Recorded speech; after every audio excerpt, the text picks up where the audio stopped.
Hello and welcome to the Business Talk podcast. I am your host Deepak. We are delighted to welcome Dr. Ruth Gotian with us today. Dr. Ruth Gotian is the Chief Learning Officer and Associate Professor of Education in Anesthesiology at Weill Cornell Medicine, renowned globally for her expertise in mentorship and leadership development. Celebrated by Nature, the Wall Street Journal, and Columbia University, Dr. Gotian was named one of the top 20 mentors worldwide. In 2021, she earned the distinction of being ranked the first emerging management thinker by Thinkers 50, followed by recognition as a LinkedIn top voice in mentoring in 2023. Most recently, she was honored as one of the top 50 executive coaches in the world on the prestigious Coaches 50 list for 2024. A semi-finalist for Forbes 50 over 50, Dr. Gotian is a prolific writer for Harvard Business Review, Forbes, and Psychology Today, where she shares actionable strategies on optimizing success. Her work dwells into the mindset and skill set of high achievers, from Nobel laureates and astronauts to Olympic athletes and NBA champions. An award-winning author, she has penned The Success Factor and the Financial Times Guide to Mentoring, solidifying her position as a thought leader in pursuit of excellence. In this episode, Dr. Ruth Gotian offers deep insights from her research-driven book, The Financial Times Guide to Mentoring, a complete guide to effective mentoring. Join me in warmly welcoming Dr. Ruth Gotian to our podcast. We are excited to dwell into her expertise and gain valuable insights on the captivating topic. Dr. Ruth Gotian, it's a truly pleasure to have you with us today. Thank you so much, and greetings from New York City. Thank you. What is your definition of mentoring and how does it differ from other forms of professional support like coaching or sponsorship? Yes, absolutely. And I do all of them. I will explain all of it, but I want the listeners to understand that while I'll give you the definition and you should know the differences, don't worry if you use the wrong label. That's not what matters in all of this. Now, a mentor is your guide by your side. They are able to see beyond the horizon that you can see for yourself. They are able to open doors that you didn't even know existed. So that's something that a mentor can do. It's usually for the long term. And at least in North America, mentors are not paid. In Europe, they are paid. Now, a coach is more short term and it's to work on very specific skills. So, you want to give a TED talk, you might hire a coach to help you with storytelling. If you're in a leadership role, you might want to hire a coach who can help you with delegation and time management.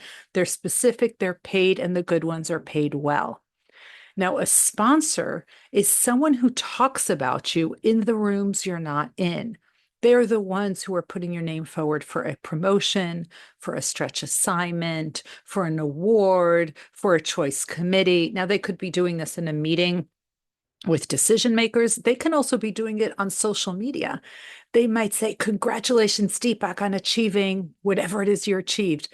By doing that and putting it on social media, that now puts the entire sponsor and the sponsor's network behind this so that the mentee who doesn't have that big of a network now has all of these other influential people who are seeing the achievement.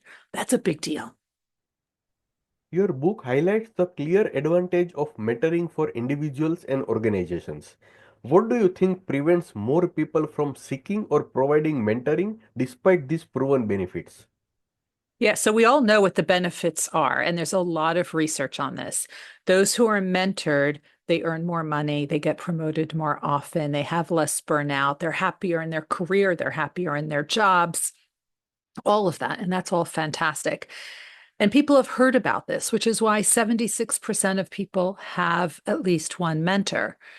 76% of people understand the benefits of mentoring. Yet 37% don't even have one mentor. So what's the disconnect? The reason is that people are very often, they're looking for someone who's exactly like them. And they feel that that's the person who could best mentor me. So if I'm a woman, I'm going to look for a senior woman because that person has been in my shoes and can understand. Well, that's true. But there's not that many people, especially if you're in an underrepresented group, there's not that many people in the senior leadership roles, and they don't have time to mentor all the people who look like them because they still have a job to do. Also, it's not good for you as the mentee because while you will get that empathy, which 100% you should have, you're also going to be in an echo chamber and you're not going to hear other perspectives, other ideas, other ways of doing things, which is why the more contemporary approach to mentoring is not to have one senior person, which was the way that I grew up with. Now, and it's really the last two and a half decades or so, we now advocate for mentoring teams where you have a variety of people. You definitely want people who are senior to you. You want people who are at your level, what I call friendtors.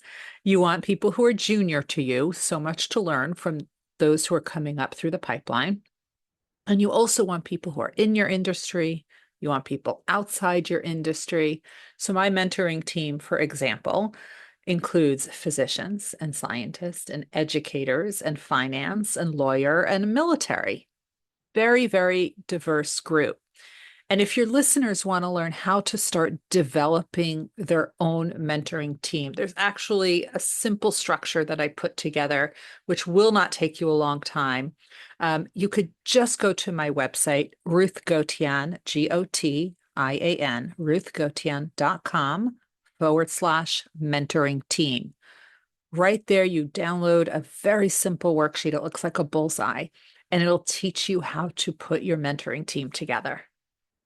Very insightful. Thank you, Professor Dr. Ruth Gotian, for sharing the link of your website. What are the essential qualities to look for in a mentor, and how can mentees proactively approach potential mentors? Absolutely. Well, the first thing is I never want you to ask someone to be your mentor because when you're asking someone to be your mentor, you're essentially asking them to take on a new job and nobody has that kind of time, right? It sounds like another obligation that they need to do. Instead, I want you to look for interesting people where you can learn something from them, but you can also offer them something. So there's some skill that you have that people need. If you can help your potential mentor with that, you will see that that relationship is born on them knowing you, liking you, and trusting you. Once you have that as a foundational step, anything else is possible. But you need to get people to know you, like you, and trust you. And it's a whole other episode how to get people to do that. For senior executives transitioning from being mentored to mentoring others, how can they ensure they provide effective and meaningful support to the future talent? Yes, well, I actually feel that even if you're a CEO, you should still be getting mentored because it's really lonely when you get to the top. So, what are some of the things that you can be doing when you are mentoring others? First of all, it goes back to that know, like, and trust. Get them to empathize, to see that you understand what they're going through, but you have to show that by example. If you want to show empathy, you actually have to open up and be vulnerable and be authentic. And I think sharing your story, but not the successes, not what people can Google about you, but the failures and the lessons learned from the failures, that's how you will get people to open up. And when you get people to open up, that's when you could truly help them. But you have to lead by example. What key elements make for a successful organization mentoring program? And how can companies overcome obstacles in implementing and sustaining such initiatives? So I think there's a few things, right? Mentoring programs are critical. Almost every single Fortune 500 company has them. Um, the matching process is somewhat flawed because it's based on nothing, right? They'll say you're both from the same town or went to the same school or you're interested in the same thing. We'll match you up. I think it's a great first step. And I think it should be a first step, right? But there needs to be an off ramp, an exit ramp if it doesn't work. And I think mentors need to be trained on how to be effective mentors. And mentees need to be trained on how to be effective mentees and how to leverage the relationship so that both of you are better than either one of you would be alone. How does mentoring contribute to career satisfaction, promotions, and reducing burnout? And what evidence from your research stand out most in these areas? Absolutely. So the research is crystal clear. Those who are mentored get promoted more often. They have less burnout. They make more money. They put themselves forward for opportunities. They get promoted 5 times more often. And mentors actually get promoted 6 times more often. It's also great for the organization because there's a higher loyalty and retention rate for those who are mentors. So it's really a win-win all around. How can senior leaders who may think mentoring is no longer relevant for them benefit from seeking mentorship at advanced stages of their careers? So how can they seek out mentors if they think it's no longer relevant? Again, that's what I said at the beginning. The label doesn't really matter. And no matter how senior you are, there's something new to learn, even if it's how do I mentor better, right? That could be something different because the workforce is evolving. The workforce is changing. Gen Z is not like Gen X.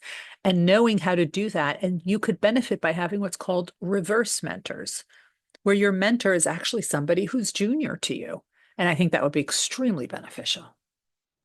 How can mentoring programs address diversity and inclusion? And what role do mentors play in breaking barriers for unprecedented groups in the workplace? So this is the opportunity. What's happened is that a lot of people, and it's especially the underrepresented groups, do not know how to approach mentors. We have never seen that done before. And I think by having these mentoring programs, this allows for that barrier to be removed so that everyone as a starting point can have a mentor. And I think that's fantastic. We just need to take it to the next step of what if that match isn't the right match? How do we change? How do we grow? How do we leverage this? And I think people need to be taught how to do that. But by having these mentors, again, people are getting promoted more often, or they can say, you're making X, but I know that someone else is making 1.5X. So you need to start asking for an increase. So I think those are all things that the mentors can plant seeds in the head of the mentee, which I think would be very beneficial. Dr. Ruth, my last question. What are three actionable steps that individual can take today or either become a better mentor or find a mentor who can truly impact their career journey? I think you have to put yourself in situations where there are interesting people.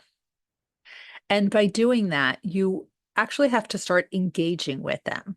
So there are various ways that you can do this. You can start asking questions after a keynote. You could put things in the chat during a webinar. You could reach out to people on LinkedIn. If there's somebody whose work you admire, start engaging with their content. Trust me, they will notice. And that's a great way after a while. There's something called the 24/7/30 model of how to engage with people 24 hours after you met them, again 7 days later, and again 30 days later. And that really gets them to start not just engaging with you, but knowing who you are, which then circles back to the know, like, and trust factor.